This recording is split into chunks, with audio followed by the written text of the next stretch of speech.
तिलिस्म दादी از قلم M.A. راحت۔ شام ہو گئی۔ حلینا کو ہر شخص ہی نے باری باری جا کر دیکھا تھا۔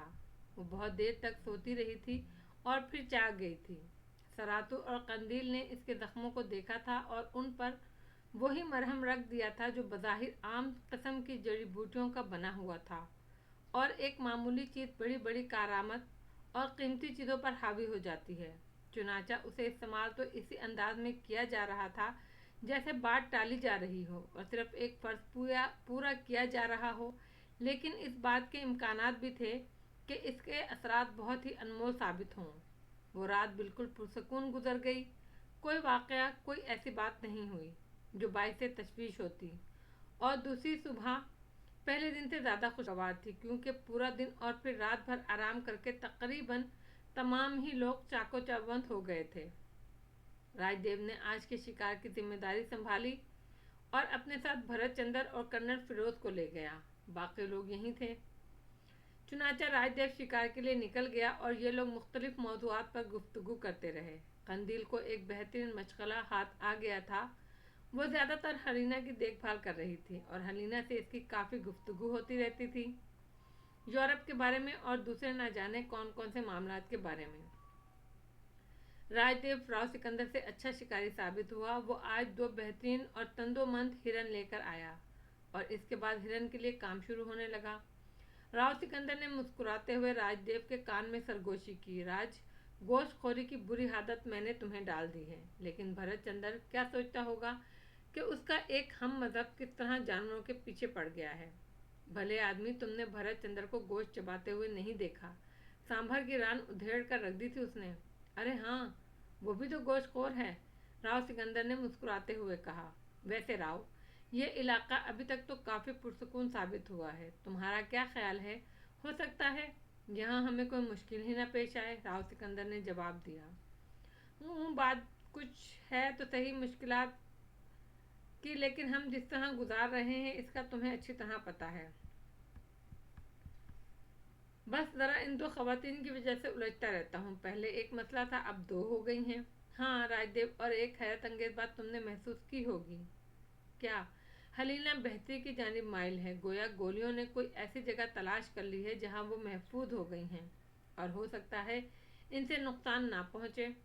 اس بات کے امکانات ہیں۔ کرنل سے میری بات اس موضوع پر ذرا تفصیلی طور پر ہوئی۔ کرنل نے کہا تھا، بعض گولیاں اپنے لیے کوئی ایسی جگہ بنا لیتی ہیں جہاں سے انسانی جسم کو نقصان نہیں پہنچتا۔ کرنل نے مجھے کئی فوجیوں کے واقعات سنائے جن کے جسموں میں کئی گولیاں آج تک موجود ہیں اور وہ بالکل تندرست اور توانا ہیں، لیکن اس کے بعد یہ سوال پیدا ہوتا ہے، اگر یہ درست ہو گئی تو ہم کیا کریں گے؟ یہ اس پر منحصر ہے۔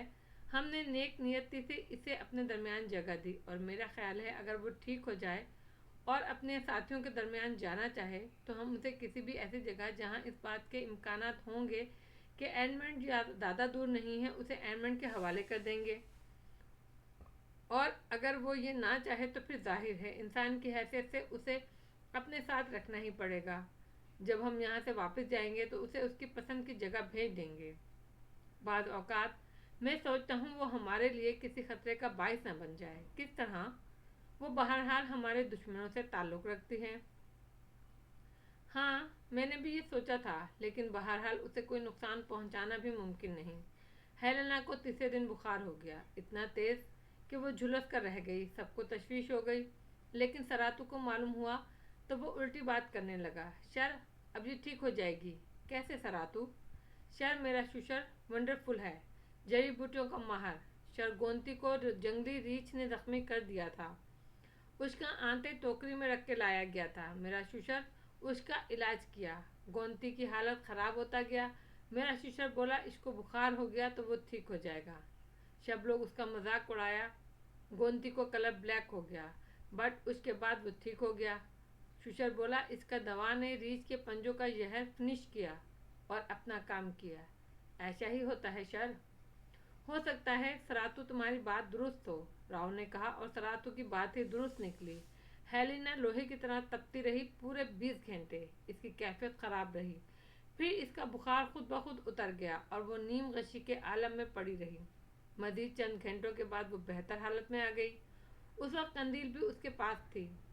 तुम लोग फरिश्ता हो क्या? उसने कहा। क्या मतलब? कंदील बोली। मेरा तुमसे क्या ताल्लुक, बल्कि मैं तो तुम्हारे दुश्मनों के ग्रोह की एक फर्द हूँ, और तुमने मुझ पर जो तवज्जो सर्फ की है वो तो। बहरहाल तुम इंसान हो, कंदील ने जवाब दिया। इसी वक्त गजाल अंदर दाखिल हुआ। गजाल, हेलिना तुम्हारे बारे में कुछ कह रही है। मेरे बारे में? हाँ, इसका ख्याल है तुम फरिश्ते हो जो दुश्मनों के साथ भी अच्छा सलूक करते हो। मैंने तो कुछ भी नहीं किया। वैसे अब क्या हाल है हेलिना का? ये खुद को बहुत बेहतर महसूस कर रही है। मेरे ख्याल में मजीद 1-2 रोज़ में ये बिल्कुल ठीक हो जाएगी, गजाल ने कहा। हेलिना पुरख्याल नज़रों से गजाल को देख रही थी, लेकिन इसके बाद उसने कुछ नहीं कहा। हाँ, उस रात जब सब लोग खाने पीने से फरागत हासिल करके खुशकपियाँ कर रहे थे, वो खुद ही झूलदारी से बाहर आ गई। सब लोग चौंक कर उसे देखने लगे और फिर उसे अपने दरमियान जगह दी। मैं ठीक हो गई हूँ, हेलिना ने कहा। हाँ, और हम तुम्हें नई ज़िंदगी की मुबारकबाद देते हैं। आप लोगों ने मेरे लिए सब क्यों किया, ये जानकर भी कि मैं आपके दुश्मन की साथी हूँ? हम किसी को अपना दुश्मन नहीं समझते हेलिना। एडमंड बेवकूफ़ था कि उसने ये हरकत की। वो सब कुछ चोरी करके मुजरमाना अंदाज में हासिल किया। हम उसे वैसे भी दे सकते थे, बशर्ते वो कुछ इजहार करता। वो खजाना हासिल करता और हम सिर्फ तहकीक करते। खजाने हमारे लिए बहुत है, और हम में से कोई किसी खजाने के लिए मुस्तरब नहीं है। हाँ, मैंने ये महसूस किया है, और वो इसका नतीजा भुगत रहा है। कैसे? उसका गिरोह 27 अफराद पर मुश्तमिल है। इनमें 14 अफराद इसकी क़यादत मुस्तरद कर चुके हैं। जंगल की सोबतों से घबरा कर वो वापस जाना चाहते हैं। एनबर्ट गारसान ने उनके हथियार छीन लिए हैं और उसे उनकी निगरानी करनी पड़ती है। गोया उनमें आपस में फूट पड़ गई है। ज़बरदस्त। लुइस को अगर हथियार मिल गए तो वो उनके लिए मौत भी साबित होगा। लुइस कौन? यूरोप का एक जराइम पेशा, लेकिन अब वो खजाना नहीं चाहता। दूसरा गिरोह उसी का है। उसके गिरोह का एक आदमी शेर का शिकार हो गया था, जिसके बाद वो सब बददिल हो गए, मगर एडमंड ने उन्हें वापसी की इजाज़त नहीं दी और चालाकी से उन्हें कैद कर लिया। अब वो कैदियों की हैसियत रखते हैं। गोया ज़बरदस्ती की जा रही है उनके साथ। हाँ, लेकिन लुइस कुछ करके रहेगा। एडमंड का पूरा गिरोह अजीब नफ्सा नफसी का शिकार हो गया है। सब एक दूसरे को शक की निगाह से देखते हैं। मुझे यकीन है उनकी ये मुहिम जान खोने के अलावा और कोई हैसियत नहीं रखती। हेलेना, एडमंड के साथ एक इंसानी लाश थी, एक औरत की लाश। उसे उसने किस तरह महफूज किया है? राव सिकंदर ने पूछा। ओह, यकीनन तुम्हें इसके बारे में कुछ नहीं मालूम होगा। लाश अब उसके पास कहाँ है? क्या मतलब? वो एक अजीब कहानी के साथ गायब हो गई। मैं उसे कहानी इसलिए कह रही हूँ कि मैं इस पुरस्कार वाक़े की ऐनी गवाह नहीं हूँ, हेलिना ने कहा, और सब सनसनीखेज निगाहों से उसे देखने लगे। ये इंकशाफ बेहद अनोखा था। सबकी नज़रें हेलिना पर जमी हुई थी। वो इस कहानी को जानना चाहते थे। हेलिना चंद लम्हात कुछ सोचती रही, फिर उसने कहा, लाश एक ताबूत में थी और एडमंड दिन रात उसके साथ रहता था। उसका मददगार प्रोफेसर हशमत बे तुर्की का बाशिंदा है, जो कदीम ज़बानों पर अबूर रखता है और ख़ास तौर से मिस्रियात का माहिर है। दोनों आपस में लाश के बारे में गुफ्तगू करते रहते थे। उनका ख्याल था लाश जाग रही है। जाग रही है? राजदेव ने बेख्तियार बोला। उसे वो लम्हात याद आ गए जब उसने लाश में कुछ तब्दीलियाँ देखी थीं। हाँ, ये उन्हीं के अल्फाज थे। वो ऐसा महसूस कर रहे थे। बहरहाल ये बात उन्होंने आम नहीं की थी, इसलिए कि दूसरे खौफजदा ना हो जाए। मैंने इत्तेफाक से उनकी बातें सुननी थी और सिर्फ माइलर को बताया।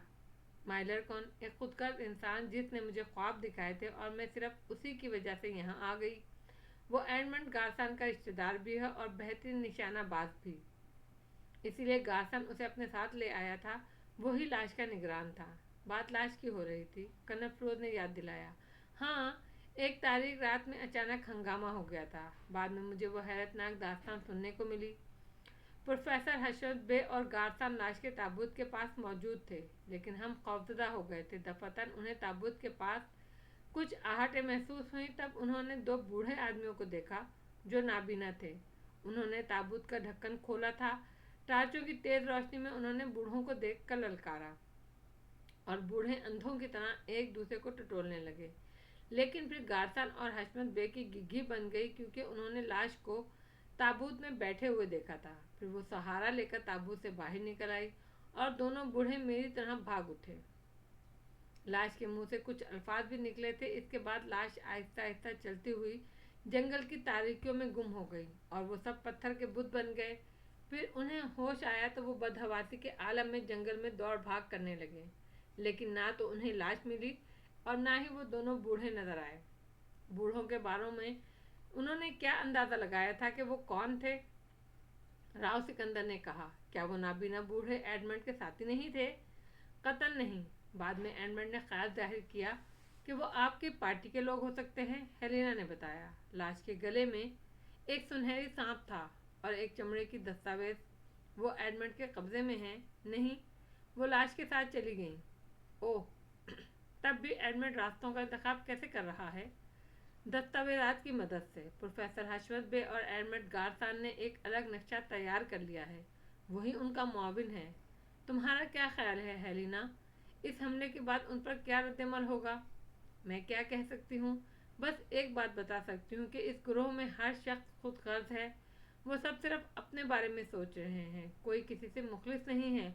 लुइस अपने ग्रोह के साथ खजाने के चक्कर में आ गया था, लेकिन वो जंगल की जिंदगी से नावाकिफ है और पे दर पे पेश आने वाले वाक़े से घबरा गया है। वो वापस जाना चाहता है, लेकिन एडमंड गारसान मजबूर कर रहा है। यहाँ तक कि ग्रोह 2 हिस्सों में तकसीम हो गया है। एडमंड ने तमाम हथियार अपने कब्जे में कर लिए ताकि लुइस कोई कार्रवाई ना कर सके। लुइस भी खार खाए हुए है। किसी भी वक्त कुछ हो सकता है। मुमकिन है खून-रेज़ तसादुम। हेलेना खामोश हो गई। उसने अपनी मालूमात के मुताबिक इन्हें सब कुछ बता दिया और इन्हें कम से कम तमाम सूरत हाल मालूम हो गई थी। कर्नल ने किसी ख्याल के तहत एक और सवाल किया, हेलेना, तुम्हारा कहना है उनकी तादाद 27 के करीब है? हाँ, लेकिन जहाँ तक हमारी मालूमात का ताल्लुक है, इनके पास 2 जीपें हैं। हाँ, जीपों का सफ़र उनके लिए मुसीबत बन गया है। अव्वल तो ये दोनों जीपें पुराने मॉडल की हैं और इनमें अक्सर खराबियाँ होती रहती हैं। वो तो लुइस के साथियों में 2 अच्छे मैकेनिक भी हैं जो काम चला रहे हैं। दोयम ये कि पुराने होने की वजह से वो जीपें ज़बरदस्त पेट्रोल खर्च कर रही हैं। पेट्रोल का इतना ज़ख़ीरा इनके पास नहीं है। उन्होंने जीपों में ट्रालियाँ लगवा ली हैं जिसमें खाने पीने का सामान और पेट्रोल भरा होता है।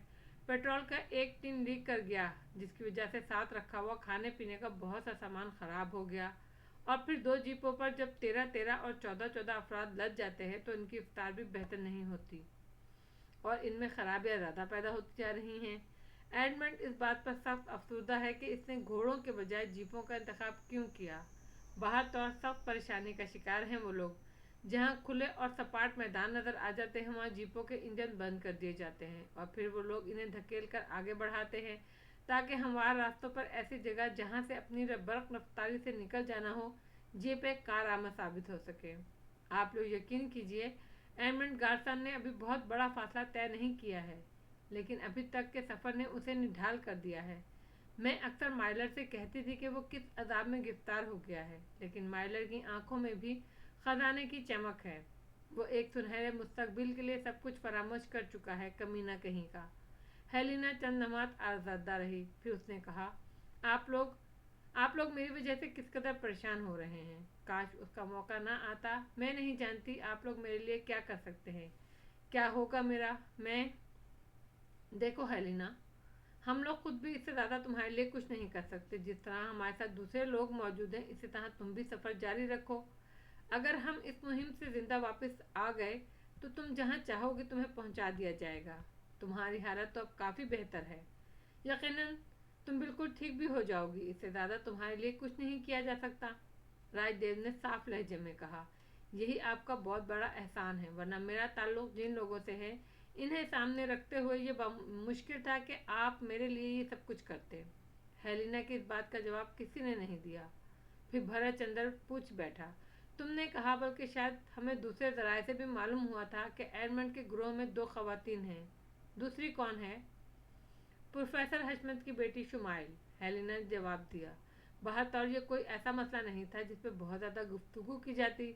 यहाँ कई दिन का क़याम हो चुका था और अब तकरीबन तमाम ही लोग अच्छी तरह सुस्ता चुके थे। वैसे भी ये जगह इतनी दिलकश नहीं थी कि यहाँ ज़्यादा क़याम करने को जी चाहे। चुनाचा طے किया गया कि यहाँ से आगे बढ़ा जाए और इसके लिए तैयारियां होने लगीं। उन लोगों के दरमियान गुफ्तगू होती रहती थी। हेलिना का बयान भी खासा सनसनीखेज था, खास तौर से लाश के फरार के मामले में। राजदेव ने सबको बताया कि खुद उसने लाश में ऐसी तब्दीलियां देखी थी जिनके तहत उसे एहसास होता था कि इसके बदन में जुम्बिश होती है। हालांकि इतने अरसे से वो लाश उसके नवादर खाने में महफूज थी और इसमें कोई तब्दीली रोनमा ना हुई थी। इस बात को कंदील की कैफियत से मुमासलत दी जा रही थी, गोया दोनों जगह तब्दीलियां हुई थी और इन तब्दीलियों की यकीनी तौर पर कोई ख़ास वजह थी। उस पुरस्कार बूढ़े का तस्करा भी दरमियान में आ गया जिसका एक साथी कंदील के हाथों मारा गया था। गोया उन्होंने वो लाश भी हासिल करने की कोशिश की थी। न जाने वो बूढ़े क्या हैसियत रखते थे। हेलेना की बातों में सच्चाई पाई जाती थी, चुनाचे ये नहीं सोचा जा सकता था कि उसने इस सिलसिले में किसी गलत बयानी से काम लिया होगा। बहरहाल तैयारियां हुई और इसके बाद आगे का सफ़र शुरू कर दिया गया। खामोश और पुरसुकून सफ़र जिसमें कोई हंगामा खेजी नहीं थी, लेकिन शिकारियों की निगाहें अतराफ में भटक रही थीं। जगह जगह उन जीपों के निशानात भी तलाश किए जा रहे थे। शरधानियां भी जहन में थे। गर्द अपने तौर पर मुस्तैद रहने की पूरी कोशिश की जा रही थी। काफ़ी फासला तय करने के बाद एक बार फिर जंगलों का सिलसिला शुरू हो गया। सोहारा के इन जंगलात का यह हिस्सा किसी भी तरह शनासा नहीं महसूस होता था और इस सिलसिले में अक्सर उन लोगों को सरातू से बातचीत होती रहती थी। सरातू बेचारे के सुपुर्द भी कोई ऐसी जिम्मेदारी नहीं थी कि वो जंगल में इन्हें सही रास्ता दिखाएगा। बस वो भी तुक्के पर ही चल रहा था और अब वो भी दावे से बात नहीं कह पा रहा था कि ये रास्ता उसी नदी की सिमत जाता है जिसमें लाश मिली थी। ये बात ज़हरे बहस आई कि हो सकता है वो नदी किसी आर्जी नाले की हैसियत रखती हो, क्योंकि बहुत और ज़बरदस्त बारिश के बाद ही वो नज़र आई थी और अब इसलिए उन्हें दोबारा ना मिल पाई हो कि इन दिनों बारिशें नहीं हो रही थीं। लेकिन बारिश का तस्करा ही उनके लिए ख़तरनाक साबित हुआ। जंगल बहुत ज़्यादा घने नहीं थे, लेकिन बहुत और इन्हें ख़तरनाक जंगलात कहा जा सकता था और जगह जगह जंगली जानवरों के निशानात मिल रहे थे। शेर, चीते वगैरह। अभी तक हाथी नज़र नहीं आया था। रीछ भी मिल चुका था। दूसरे छोटे जानवर भी मौजूद थे। चीतों के गौल भी नज़र आते थे। एक दफ़ा उन्हें जंगली भैंसों की एक डार भी नज़र आई। ये गौल की शक्ल में बहुत ख़तरनाक होते हैं और अगर उनका रुख इधर हो जाए तो फिर बड़ी मुश्किलात का सामना करना पड़ता, लेकिन ऐसा नहीं हुआ और तकरीबन 70-80 भैंसों पर मुश्तमिल ख़तरनाक डार ने भैंसों का ये रुख एक और सिर्फ निकल गया। गर्ज जंगल की वो तमाम बहारें सामने थीं, लेकिन बारिश का नाम लेना ही गलत साबित हुआ, क्योंकि थोड़ा ही फासला तय किया था उन्होंने कि बारिश के तबसरे के बाद आसमान पर घटाएं छाने लगीं और ज़्यादा देर नहीं गुजरी कि हल्की हल्की बूंदें पड़ने लगीं। वैसे तो बारिश एक खुशगवार मौसम तस्वुर किया जाता है, लेकिन सोहारा के जंगलात में दरिया गवांडा की जो तबाहकारियाँ राजदेव और राव सिकंदर ने देखी थी, उन्होंने उन्हें सख्त खौफजदा कर दिया था। इस वक्त तो बस तकदीर ही थी कि वो बचकर निकल गए, वरना सैलाब के हौलनाक रेले का इससे खौफनाक मुजाहरा इससे पहले और इसके बाद शायद ही कभी किसी ने देखा हो। अलबत्ता बारिश में तेज़ी नहीं पैदा हुई थी। दूसरे लोग तो इससे लुत्फ अंदोज हो रहे थे, लेकिन राव सिकंदर और राजदेव के चेहरे पर तशवीश के आसार थे। अलबत्ता सरातू ने इनके करीब पहुंचकर कहा था, शर, बारिश तेज नहीं होगा। अबे तो चुप हो जा, बकवास करता है शर। और आगे तेज हो गई तो क्या होगा? शर, तेज नहीं होगा, शरातू ने कहा और राव सिकंदर हंसने लगा। खुदा करे तेरी बात दुरुस्त निकले। और खुदा ने वही किया। बारिश की बूंदें काफ़ी देर तक बरसती रहीं, लेकिन वो तेज़ ना हुई और इसी असना में शाम हो गई। जिस जगह रात हुई वो खासी ख़राब जगह थी। अतराफ में घनी झाड़ियाँ उगी हुई थीं, चारों तरफ दरख्त थे। ये घनी झाड़ियाँ जंगली दरिंदों को छुप कर करीब आने में मदद दे सकती थीं, लेकिन इसका सिलसिला इतना तवील था कि अगर इनसे आगे बढ़कर बेहतर जगह तलाश करने की कोशिश की जाती तो ना जाने कितना फासला तय करना पड़ता। चुनाचा यहीं डेरा डाल दिया गया और मोहतात रहने का फैसला किया गया। मामूलात ज़िंदगी जारी हो गए। हेलिना की शमूलियत से कोई ख़ास फ़र्क नहीं पड़ा था, क्योंकि जगह बहुत ख़राब थी। रात बखैर खूब ही गुजर गई। दूसरे दिन सफ़र की रफ्तार काफ़ी तेज़ रखी गई ताकि इस इलाके से दूर निकला जाए। सूरज ढलने से काफ़ी पहले वो इस जंगल से बाहर निकल आए। पथरीला और नाहमवार इलाका था। जगह जगह गड्ढे और नुकीली चट्टानें उभरी हुई थीं। यहाँ पहुंचकर सफ़र की रफ्तार सुस्त कर दी गई। यूं भी संगलाक ज़मीन पर घोड़ों की ठोकरें खाने का खर्चा था। चुनाचा अचानक ही राजदेव की निगाह हेलिना पर पड़ी और वो चौंक पड़ा। हेलिना का चेहरा जर्द हो रहा था और पसीने से भीगा हुआ था। वो बार बार निचला होंठ दांतों में दबा रही थी। राजदेव ने अपना घोड़ा हेलिना के करीब कर लिया। क्या बात है हेलिना? बहुत बहुत तकलीफ हो रही है शायद। मेरे मेरे जख्म। राजदेव ने चीख कर तमाम घोड़े रुकवा लिए और फिर खुद भी उतर गया। उसने सहारा देकर हेलिना को उतारा। वो गिरी पड़ रही थी। नीचे उतरते ही उसके हलक से चीखें निकलने लगीं और वो पथरीली जमीन पर लेट गई। अब उसकी तकलीफ नाकाबिले बर्दाश्त हो गई थी। वो माहिए बे आप की मानिंद तड़पने लगी थी। घोड़ों के तेज रफ्तार सफर ने शायद उसके जख्म हरे कर दिए थे।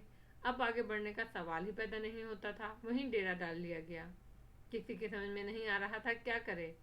हेलिना की चीखें आसमान से बातें कर रही थी। बामुश्किल तमाम उसकी बैंडेज तब्दील की गई, नया मरहम लगाया गया, लेकिन अंदरूनी मामला था इसलिए कोई अफाका नहीं हुआ।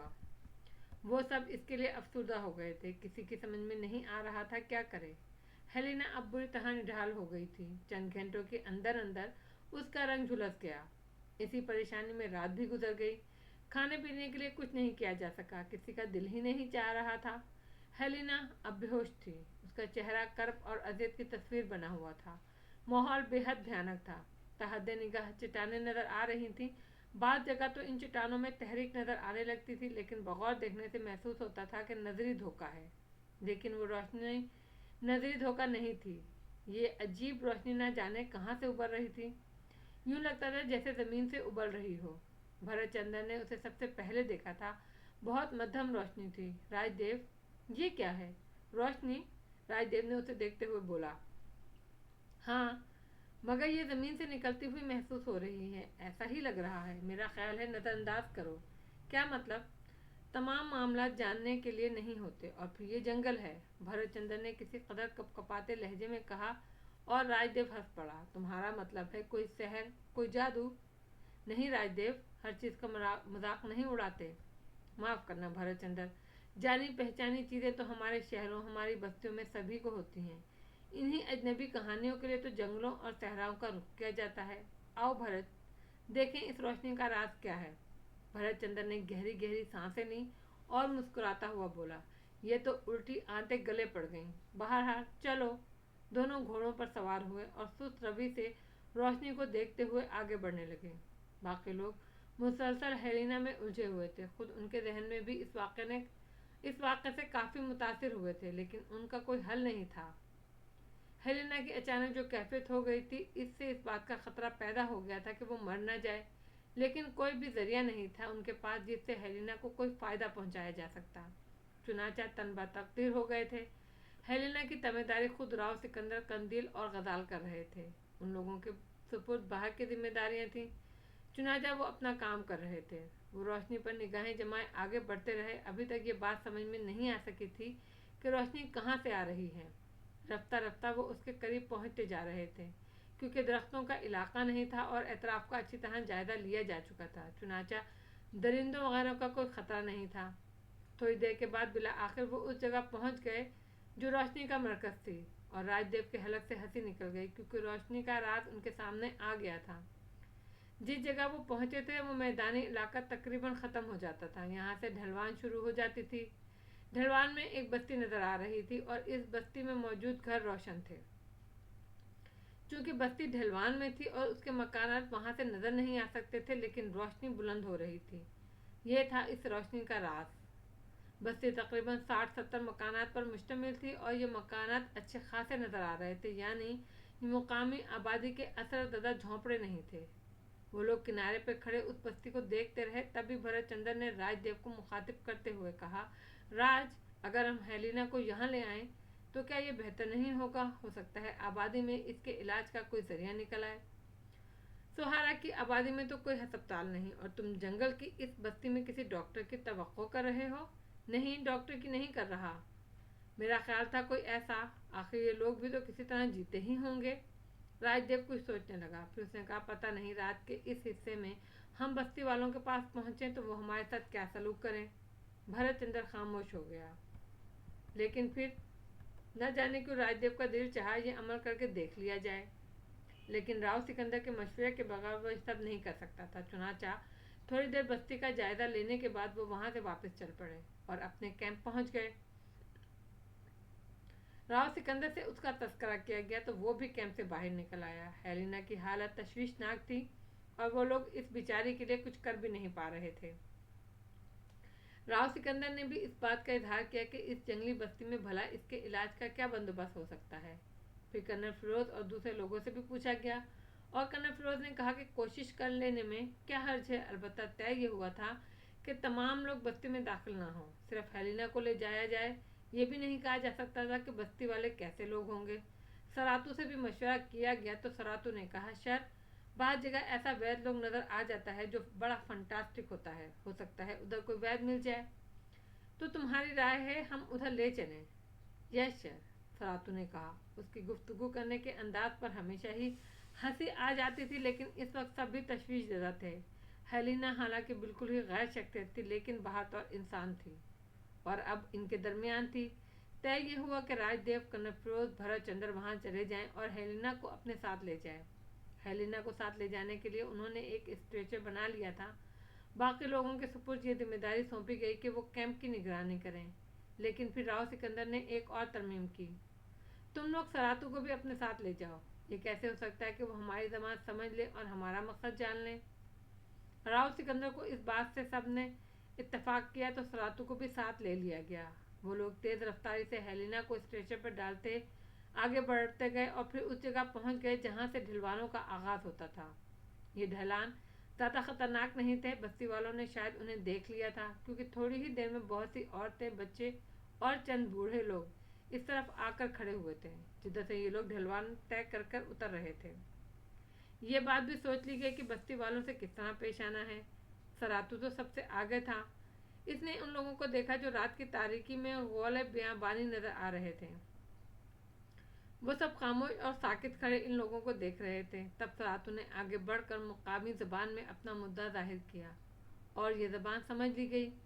दो बूढ़े आदमी आगे बढ़े और उन्होंने स्ट्रेचर पर लेटी हुई हेलेना को देखा, फिर एक दूसरे की जानिब देखने लगे।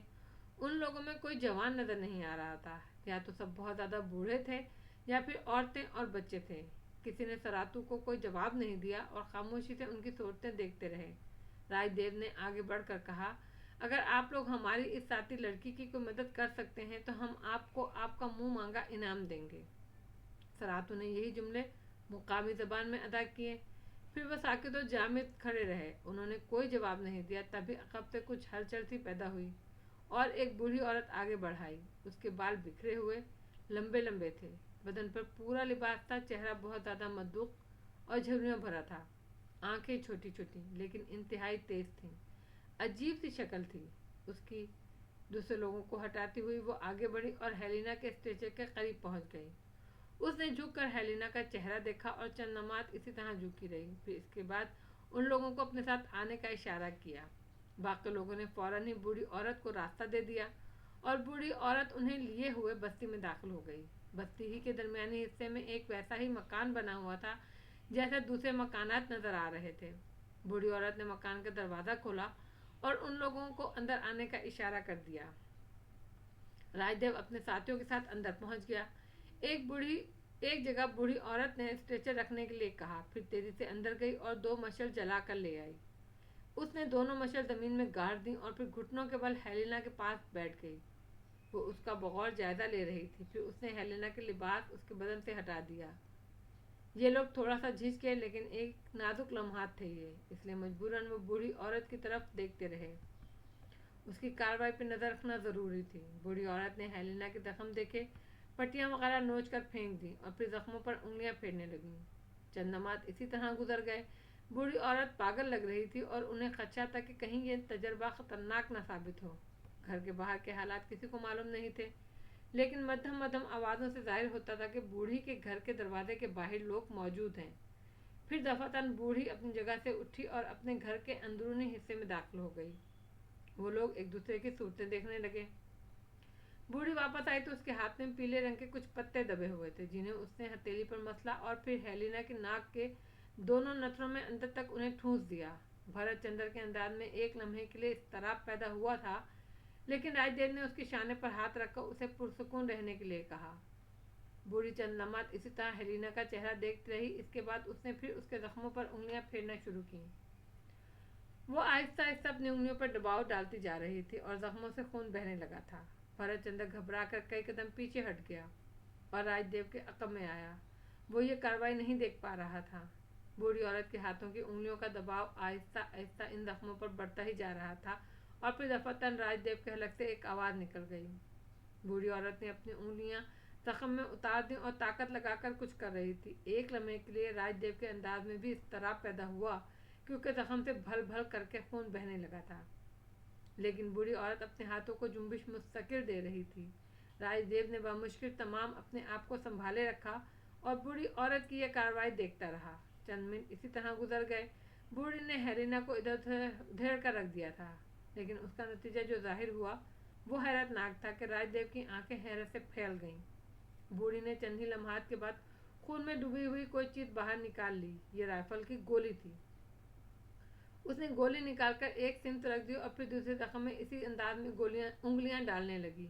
ये तरीक़ा इलाज नाकाबिले यकीन था, लेकिन राजदेव को यह अंदाज़ा हो गया कि वाकई कुछ हो रहा है। थोड़ी ही देर के बाद जख्म से दूसरी गोली भी निकाल ली गई। हेलिना के बदन में ज़रा भी जुम्बिश नहीं हुई थी। इसका मतलब था नाक में जो पत्ते ठूंसे गए थे वो बेहोश कर देने वाले थे और हेलिना दुनिया और माफिया से बिल्कुल बेखबर थी। लेकिन हाथों से इस तरह गोलियां निकाल लेना दुनिया का हैरत अंगेज तरीन कारनामा था। बूढ़ी इसके जख्मों को देखती रही। फिर उसने आहिस्ता से इन जख्मों को हथेली से साफ किया। खून अब भी बह रहा था और हेलिना की हालत खराब से खराब तर होती जा रही थी। उसके चेहरे पर फैली हुई जर्दी कुछ और गहरी हो गई थी। बूढ़ी ने अचानक ही अपने हलक से एक आवाज़ निकाली और बहुत सा थूक हेलिना के इन जख्मों पर थूक दिया। भरत चंद्र ने कराहियत से आंखें बंद कर ली थी, लेकिन सरातू बड़ी अक़ीदत से उस बूढ़ी की यह कार्रवाई देख रहा था। बूढ़ी औरत ने इंतहाई गलीज़ अंदाज में थूक उसके जख्मों पर मल दिया और फिर नाक से वो पत्ते निकाल लिए जो उसने ठूंसे हुए थे। इन पत्तों को खोल कर इसने जो पत्तियां इन जख्मों पर चिपका दी और फिर अपने गलीज़ दांतों की नुमाइश करने लगी। उसकी आंखें चमक रही थीं। सरातू ने इसे कुछ कहा और बूढ़ी औरत ने इसका कोई जवाब दिया। तब सरातू ने कहा, सर, ये कहती है अब हम चाहें तो इन जख्मों पर पट्टियां लपेट सकते हैं। राजदेव और भरत चंद्र ने कांपते हाथों से हेलिना के जख्मों पर पट्टियां कस दी थीं, लेकिन जो कुछ इसके सामने आया था वो इतना हैरत अंगेज था कि वो कुछ बोल नहीं पा रहे थे। बूढ़ी ने सरातू से मध्यम लहजे में कुछ कहा और सरातू ने कहा, सर, ये कहती है अगर हम चाहें तो मरीज को यहाँ रख सकते हैं। क्या ख्याल है भरत चंद्र जी? मुझसे बात ना करो राजदेव, मेरी हालत ख़राब हो रही है। ओह, खुद को संभालो। भरत, कुछ भी नहीं है, लेकिन तुम अपनी आंखों से राइफल की गोलियां निकलते देखी हैं। वैसे ये बस्ती बड़ी अजीब है, लेकिन लोग बेदरद मालूम होते हैं। मेरा ख्याल है बाकी लोगों को भी यहीं बुला लिया जाए। इस काम के लिए भरत चंद्र ही को जाना पड़ा था और वो खुशी से वहां से चल पड़ा था। राव सिकंदर को उसने ये कहानी सुनाई और राज की ख्वाहिश पे उन्होंने वहां से कैंप हटा लिया। फिर वो इन गहराइयों में आ गए। हेलिना को बूढ़ी के पास ही छोड़ दिया गया था और बाकी रात जागते गुजर गई। इस अनोखी बस्ती के बारे में बातें करते रहे वो, और दूसरी सुबह उन्होंने बस्ती को बगौर देखा। बस्ती में सिर्फ बूढ़े मर्द नजर आ रहे थे या फिर बूढ़ी और जवान औरतें थीं और बच्चे। कोई भी जवान आदमी यहाँ नजर नहीं आ रहा था। ये बात बाइसे हैरत थी। सरातू अलग सुबह बूढ़ी के घर पहुंच गया। उसे हेलिना की खबरगिरी के लिए भेजा गया था, लेकिन वो वापस आया तो अंगिश्ते बदा रह गया क्योंकि हेलिना इसके साथ थी और वो अपने कदमों से चलकर यहाँ तक आई थी। इन दोनों के पीछे पीछे बूढ़ी औरत भी आ रही थी। नाकाबिले यकीन, राव सिकंदर आहिस्ता से बोला। सरातू करीब पहुंचा तो उन्होंने महसूस किया कि वो खौफज़दा है। उसके खौफ की वजह समझ में नहीं आई। उसने कपकपाते हुए लहजे में कहा, सर, ये औरत अपना इनाम लेने आई है। क्या इनाम मांगती है? राजदेव ने पूछा। ये तो पता नहीं, सरातू ने कहा। फिर उसने बूढ़ी औरत से पूछा तो उसने एक राइफल की तरफ इशारा किया। राइफल? ये बूढ़ी औरत इसका क्या करेगी? दे दें, शायद जल्दी करें, सरातू ने भराए हुए लहजे में कहा और राजदेव ने राइफल बूढ़ी को थमा दी। बूढ़ी ने दांतों की नुमाइश करते हुए कारतूस की तरफ भी इशारा किया और राजदेव हैरत से बोला, माय गॉड, ये तो हथियारों से अच्छी तरह वाकिफ मालूम होती है। दे दें, शायद जल्दी करें, सरातू पहले कैसे अंदाज में बोला और थोड़े कारतूस बूढ़ी को दे दिए गए। बूढ़ी अपना इनाम लेकर वहां से चली गई तो उसके जाते ही सरातू बोला, जल्दी करें, शायद जल्दी, यहाँ से निकल जाएं, ये शराधनियों की बस्ती है। क्या? हाँ सर, यहाँ कोई जवान आदमी नहीं है, सब लूट मार को गया, जल्दी करें, अगर वो वापस आ गए तो हम सब फिनिश, हरी अप। और इसके बाद वो सर पर पाँव रखकर यहाँ से भागे। हेलेना हैरत अंगेज तौर पर बेहतर नजर आ रही थी। गो के कर्नल फिरोज ने उसे अपने साथ घोड़े पर बिठाया हुआ था और बड़ी एहतियात से घोड़ा दौड़ा रहा था, लेकिन हेलेना ने उससे कहा, आप इत्मीनान से सफ़र करें, मैं बिल्कुल ठीक हूँ। अब मेरे जख्मों की जगह वो भारीपन भी नहीं है जो पहले महसूस होता था। हेलेना की इस बात से कर्नल को इत्मीनान हुआ था और उसने घोड़े की रफ्तार तेज कर दी थी। वो इस वक्त तक सफ़र करते रहे जब तक कर सकते थे। भूखे प्यासे दौड़ पड़े थे और सभी को सख्त भूख लग रही थी, लेकिन वो इस बस्ती से ज़्यादा दूर निकल जाना चाहते थे। पहाड़ी मनाजिर बदल रहे थे और जूं जूं वो आगे बढ़ते जा रहे थे, माहौल खुशगवार होता जा रहा था। कहीं कहीं दरख्त भी नजर आ रहे थे। ज़मीन पर सरसब्ज झाड़ियाँ उगी हुई थी, कहीं रास्ते नाहमवार और ऊंचे नीचे थे। दूर से ज़मीन सपाट नजर आती थी, लेकिन अचानक ही कोई गहरी दरार नमूदार हो जाती और इन्हें घोड़े संभालने पड़ते। अचानक राव सिकंदर ने कहा, मेरे ख्याल में हम वहाँ से काफ़ी दूर निकल आए हैं। अब कुछ पेट पूजा हो जाए, वरना आगे बढ़ना मुश्किल हो जाएगा। ये तो सभी की आरज़ू थी। चुनाचा घोड़े रुक गए और सब नीचे उतर आए। आर्ज़ क़याम था।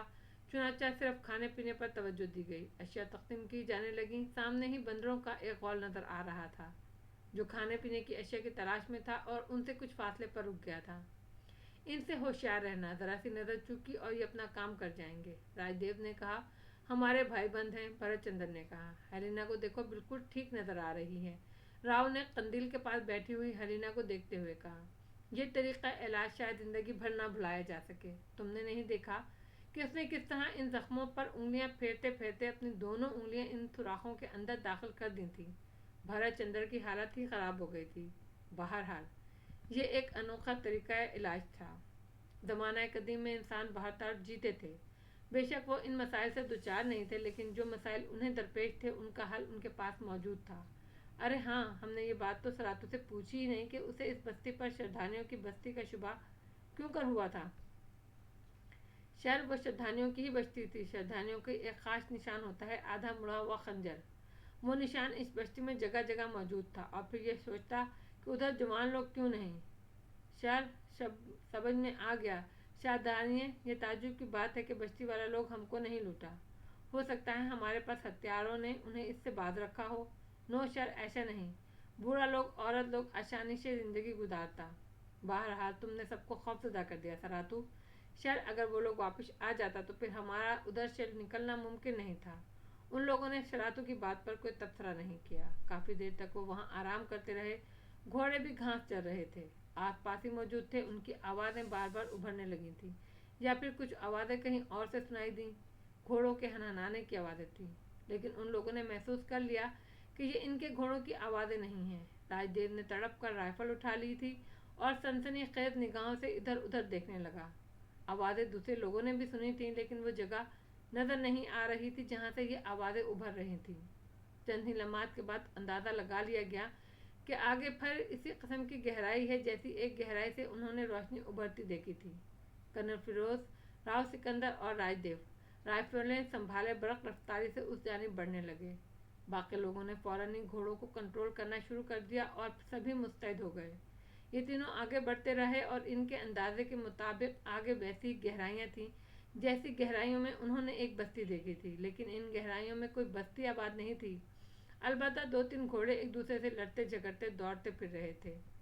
लेकिन जो सबसे हैरत अंगेज बात उन्होंने देखी वो 2 उल्टी हुई जीपें थीं, जिनमें से एक जीप एक बड़ी चट्टान से टकराकर चकनाचूर हो गई थी और दूसरी तरफ उलट गई थी, और इसके अतराफ में उनके साथ जुड़ी हुई ट्रालियां पड़ी थी जो उलट गई थी। 3 घोड़े जिनकी पुश्त खाली थी जनकदे मारते फिर रहे थे। एक पत्थर पे एक इंसानी लाश भी औंधी पड़ी हुई नजर आ रही थी।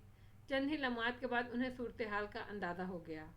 ये जीपें यकीनन एडमिरल गार्सन और उसके साथियों की थी, लेकिन यहाँ लाशें वगैरह नज़र नहीं आ रही थी। इस सनसनीखेज मंजर ने एक बार फिर उन्हें दहला कर रख दिया था। वो एक अजीब सा सन्नाटा महसूस कर रहे थे। उन्हें यूँ लग रहा था जैसे कुछ आंखें उनकी निगरानी कर रही हों और यकीनी तौर पर कोई ख़ास वाक़या पेश आने वाला हो। सुहारा के इन जंगलात में इतनी हंगामा खेजियों का सामना करना पड़ेगा, इसका तसव्वुर किसी के जहन में नहीं था। लेकिन क्या किया जा सकता था, और अब वो ये फैसला कर रहे थे कि उनका दूसरा कदम क्या होना चाहिए। ये बहुत तशवीशनाक और सनसनीखेज बात थी कि एडमंड गार्सन और उसके साथी जीपों से महरूम हो चुके थे, लेकिन वो हैं कहाँ? अगर श्रद्धालुओं से उनकी मुठभेड़ हुई है तो इसका नतीजा क्या निकला? बज़ाहिर वहाँ उस एक लाश के अलावा और कोई लाश नजर नहीं आ रही थी। हाँ, अगर इन उल्टी हुई जीपों के नीचे कुछ लाशें हों तो दूसरी बात है। वो दूर दूर तक निगाहें दौड़ाते रहे, फिर चारों तरफ हौलनाक खामोशी और सन्नाटे का राज देखकर घोड़े दौड़ाते हुए दूर निकल गए थे। इसका मतलब है एडमंड गार्सन के ताबूत में आखिरी कील भी ठुक गई। कर्नल फिरोज ने कहा, मेरा ख्याल है यहाँ इसका श्रद्धालुओं से ज़बरदस्त मार्का हुआ है और इसे जीपों से हाथ धोना पड़ा। लेकिन ये वाक़या शायद पिछली रात का है, क्योंकि गोलियां वगैरह की आवाज़ें तो आई थीं। हो सकता है, वैसे अब यहाँ कोई मौजूद नहीं, लाश भी एक ही नज़र आ रही है, कर्नल ने कहा। और फिर वो अचानक उछल पड़े। कई फायर हुए। गोलियां उनके आसपास पत्थरों और चट्टानों से टकराकर उचट गईं। पत्थरों की किरचियां उड़कर उनके जिस्म से टकराई थीं।